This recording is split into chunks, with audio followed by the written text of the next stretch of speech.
உங்கள் கட்டளைப்படி நான் அவ்விடம் சென்று வருகிறேன். நீங்கள் சென்று வாருங்கள். அப்படியே ஆகட்டும். நல்லது.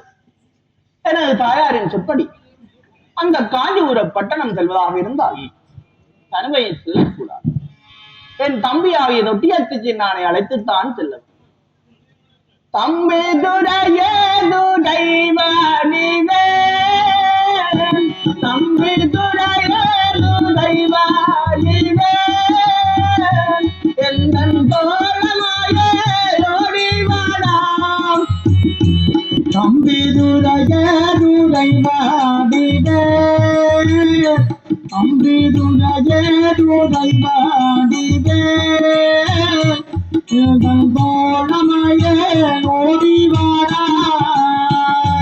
தம்பியா வந்து வேளையடா, தம்பியா வந்து வேளையடா, நீயும் மதிமுருகாய் வந்திடலாம். தம்பியா வந்து வேளையடா, தம்பியா வந்து வேளையடா, நீயும் அவதரமாய் வாழலடா.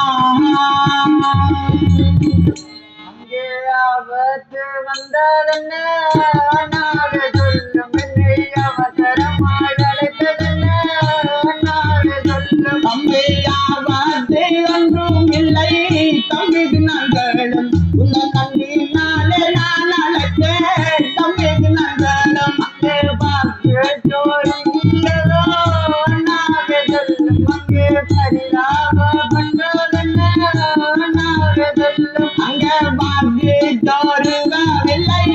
தம்பிக்கு நாங்களும் உங்கள் பட்டத்தினால் நான் அழைத்தேன்.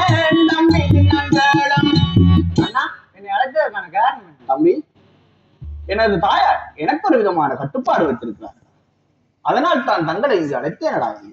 என்ன விதமான கட்டுப்பாடுனா, அந்த காஞ்சிபுர பட்டணம் சென்று அவள் மாது கற்பையும் குலை கனியாகியையும் கைத்திறப்பையும் கொண்டு வந்தாள். எனக்கு அந்த ஐயப்பு மாலியை திருமணம் செய்திருவதாக கூறியிருக்கிறார்களா தம்பி. ஆனால் இருவரும் அந்த இடம் செல்ல வேண்டும். அண்ணா, எங்கு போக வேண்டாம் பெறேன், ஆனா வந்து மட்டும் பெற மாட்டேன். எதற்காகலாம் தம்பி? அவ்வளோ வேற சுட்டி போற வழியிலையும் திருட்டி எங்களையும் மிரட்டி போட்டு விடுவாங்க. தம்பி, நான் வருகிறேன், நீ பயப்பட வேண்டாம். அண்ணா, போவதா இருந்தால் என்னிடம் ஒரு சில காசு இல்லையா தம்பி, அதை பற்றி கவலை வேண்டாம், வரும்.